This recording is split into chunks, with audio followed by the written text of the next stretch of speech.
dobrodošli v današnji epizodi, kjer bomo govorili o nečem, kar večina nas uporablja vsak dan, vendar redko razmišljamo o dolgoročnih posledicah, o našem digitalnem odtisu. To, kar objavimo, všečkamo, delimo, komentiramo na spletu, lahko ostane za nami še vrsto let.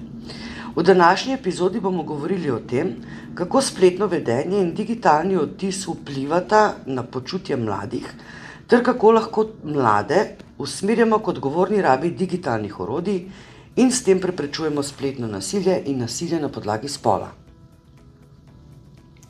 Sva Belinda in Simona, zaposleni sva na Razvojno-izobraževalnem centru v Novem mestu in sva članici projektne skupine Next Gen Parentinga, evropskega projekta, ki se ukvarja v bistvu in ustvarja učna okolja za starše, posledično mladostnike in predvsem za izobraževalce odraslih, ki bi omogočile pridobivanje ključnih kompetenc za preprečevanje nasilja na podlagi spola in spletnega nasilja.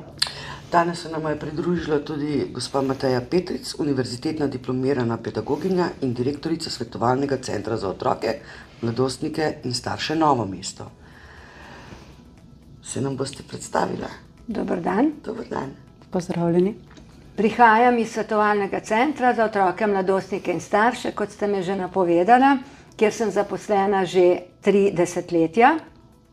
Prej pa sem nabirala izkušnje tudi pri delu z otroki v osnovni šoli. Moram reči, da sem si izbrala čudovit poklic, ki ni le moje delo, ampak tudi moje poslanstvo in ga vrsto let resnično opravljam s srcem in številnimi izzivi. Namreč pri svojem delu se vsakodnevno srečujem s starši, z otroki, mladostniki, ki se na svetovalni center obrnejo, kadar se znajdejo v stiski, težavah, soočajo s problemi. Tega pa vemo, da je v zadnjem obdobju vse več in zato je tudi vse več povpraševanj in obiskov v našem svetovalnem centru, kjer lahko pridemo naproti, kdor nas pač poišče in kdor se obrne na nas. Kakšno podporo pa center nudi otrokom, mladostnikom in družinam? Otroci, mladostniki in starši, ki se obrnejo na naš svetovalni center, pridejo k nam po pomoč in, kot radi rečemo, tudi po moč. Zelo pogosto opažamo, da se tako otroci, mladostniki in starši hkrati soočajo z več oblikami in vrstami težav. Vzrok tiči v eni, tisti, ki prevladuje težavi ali stiski, vendar hitro ugotovimo, da so pogosto učnim težavam ali pa čustvenim težavam nacepljene tudi težave v odnosih, v komunikaciji, v reševanju medsebojnih konfliktov, v razumevanju. Tako da vedno pristopimo k vsakemu svetovancu, ki nas obišče celostno. Tako z področja, z čustvenega področja, vedenjskega področja, kognitivnega področja in skušamo iskati skupaj z njimi, soustvarjati poti iz stisk in težav. Nimamo žal nekih rešitev, nekih receptov, ampak vedno pa obstajajo poti iz stiske, vedno, če le jih iščemo in če le potrkamo na vrata, kjer pričakujemo odziv, sprejem, razumevanje in seveda pomoč pri iskanju rešitev. No, danes smo tukaj, da se pogovarjamo o digitalnem odtisu oziroma o vplivu spletnega udejstvovanja na mladostnike.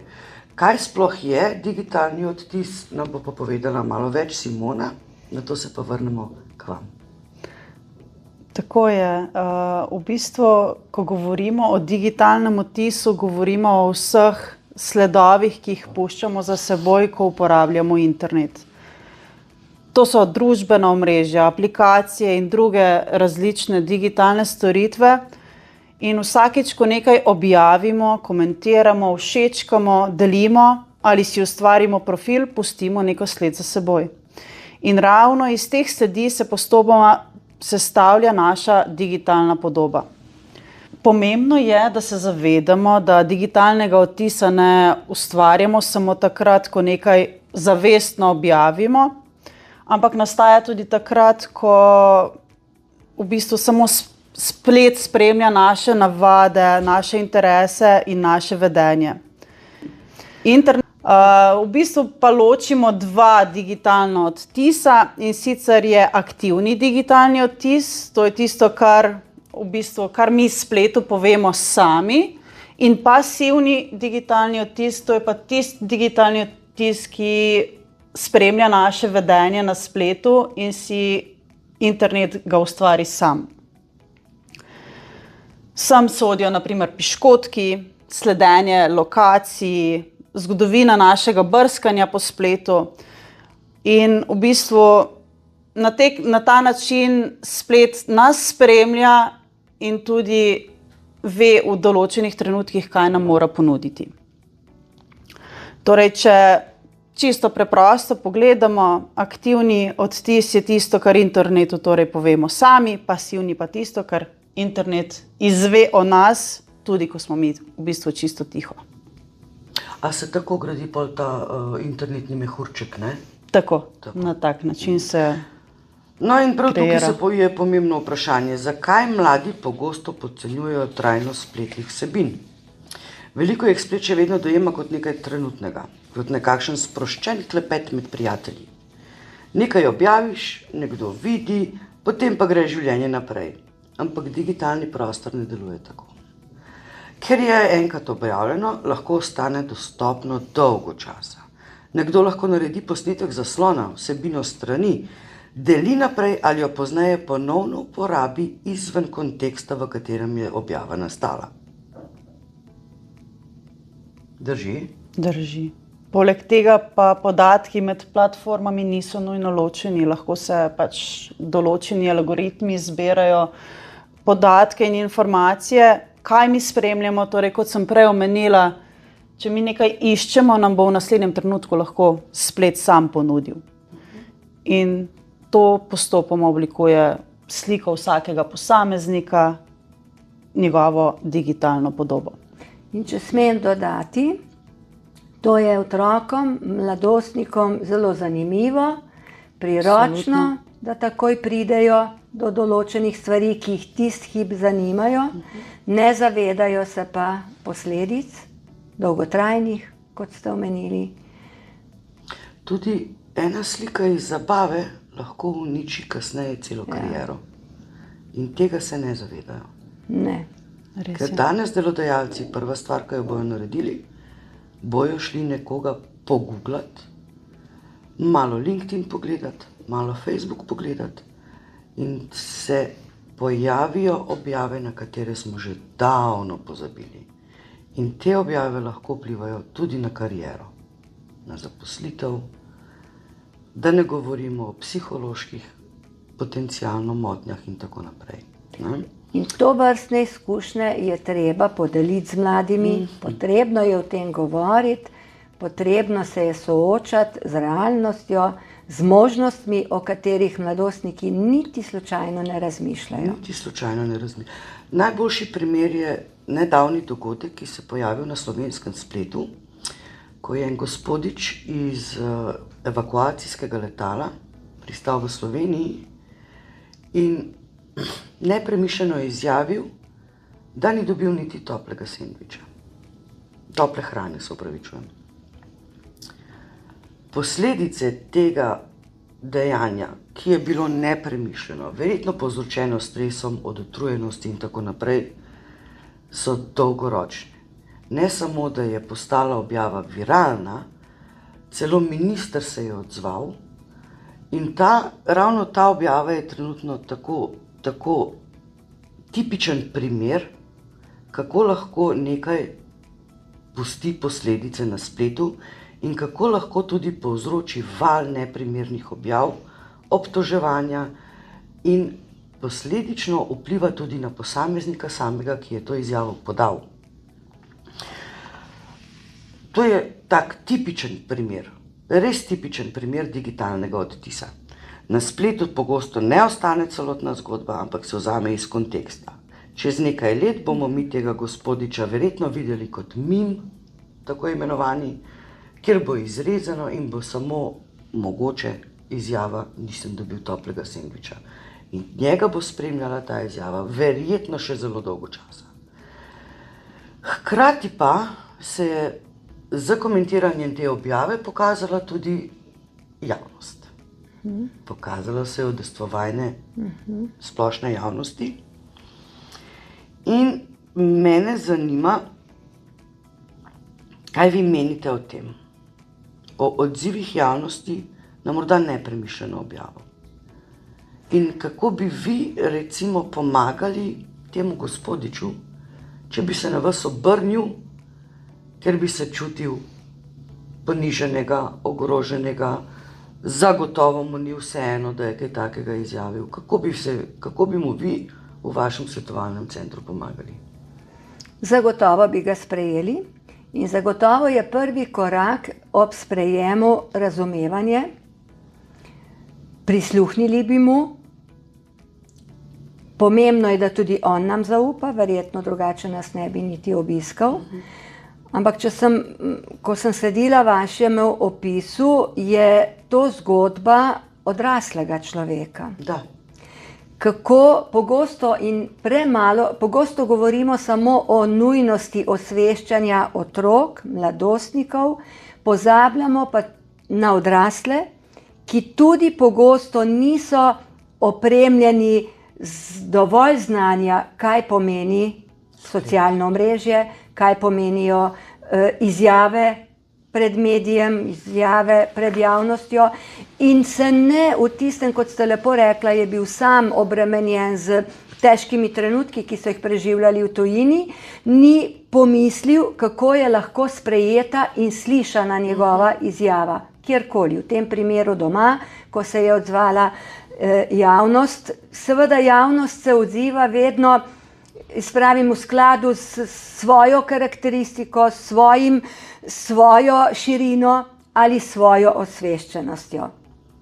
In kdor je, če bi se bili pripravljeni poglobiti v celotno zgodbo, ki bi jo podelil gospod, ki bi nas obiskal, potem bi gotovo ne bi izpostavili samo ta stavek, ki je bil tako izpostavljen in tako obsujajoč, ali kako naj rečem, strani publike.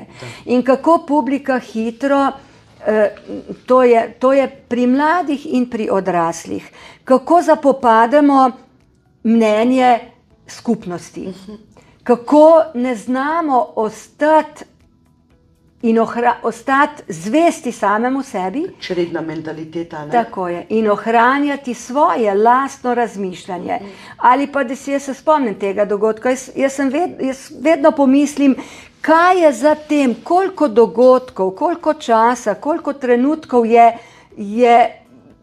stoji za to izjavo gospoda, ki jo je dal v določenem hipu. In ki je vprašala, kako bi prišli naproti, torej razumeli bi ga, prisluhnili bi mu in nadaljevali skupnim razmišljanjem in osveščanjem spletnega nastopanja oziroma spletnega objavljanja. Želim povedati to, da se odrasli premalokrat zavedamo, kaj se lahko zgodi, ko zadeva ob določeni čustveno nabiti situaciji izide iz naših ust. Beseda izrečena, ne vrne se nobena, pravimo. In kako veliko, samo še dodaja se, samo še poglablja se, čredni nagon publike naredi svoje. In zato je res vredno, da imamo možnost in priložnost v vsakem življenjskem obdobju delati na sebi, delati na samoregulaciji, delati na poznavanju sebe, delati na opremljanju sebe s komunikacijskimi veščinami, ki jih potrebujemo celo življenje, ne glede na digitalizacijo. Se pravzaprav je odraz, torej ta dogodek se zrcali preko izrečenega stavka, preko komunikacije. Komunikacija je živa ne samo preko digitalnih torej preko zaslonov, ampak je prisotna v vsakem odnosu, v vsakih stikih med ljudmi, ali med šolarji v šoli, ali med odraslimi v vsakodnevnih situacijah. Skratka, želim poudariti pomen opremljanja s tovrstnimi veščinami, da znamo, da sami sebe spoznavamo, da sami sebe reguliramo in da razmislimo o stvareh, ki jih delimo z nekom, zlasti s tujci. Kljub temu, da je bil to odrasel človek, se mu je to zgodilo. Kaj pa mladi? Jaz mislim, da bi vsi se morali opolnomočiti, da znamo ravnati v takih situacijah. Digitalno opismenjevanje in nasploh, kot ste omenila, samoregulacija, to so pomembne stvari za vse starostna obdobja. Pomembno je, da se zavedamo, da vplivamo na nekoga drugega. En komentar ni samo en komentar na spletu, ampak ima posledice. En posnetek ni samo tisti posnetek, ampak bo lahko iz tega prišlo še veliko slik zaslona, kot si ti Belinda omenila, izpeljank. Vsak si kontekst razlaga po svoje in ne razmišlja, kako se tisti posameznik počuti v tistem trenutku. Pomembno je, da se tega zavedamo in da nadgrajujemo te osnovne kompetence, v naslednjem koraku pa tudi digitalne kompetence, torej znanje tako iz področja samoregulacije, kritičnega razmišljanja, kot tudi digitalizacija in kaj na teh področjih prinese. Omenjeno je bilo čustvovanje posameznikov in razumsko presojanje. Tako. Težava je, kadar čustva prevladajo nad razumom. Takrat navadno se zgodijo taki trenutki, kot so se zgodili v tem primeru. Prepričana sem, da so pri gospodu vsa ta čustvena situacija in reakcije sprožila to vrsten val razmišljanja in seveda potem ubesedanja. Zato pravim, kako zelo pomembno je, da vendarle včasih ne v hipu, ali pa ko je zadeva akutna, ne izrečemo vsega, kar nam tisti hip pada na misel. Da znamo nekako zregulirati svoje vedenje v tem, na to dajem velik poudarek. Štej do 5. Premisli, preden odgovoriš. In to je res zlasti, že odrasli imamo na tem področju težave, otroci pa še toliko bolj, ker svet doživljajo večinoma preko čustvene plati. Večinoma. Potem šele razmislijo. Za odrasle rečemo, zdaj si pa že tako velik, da bi lahko razumel in najprej pomislil, pa potem šele nekaj rekel. Ne? Ampak v bistvu, tako kot si Simona rekla, se v bistvu vsi učimo celo življenje, odrasli in otroci. Kdaj in kaj je primerno in kje, da podelimo z nekom. Dobrodošli v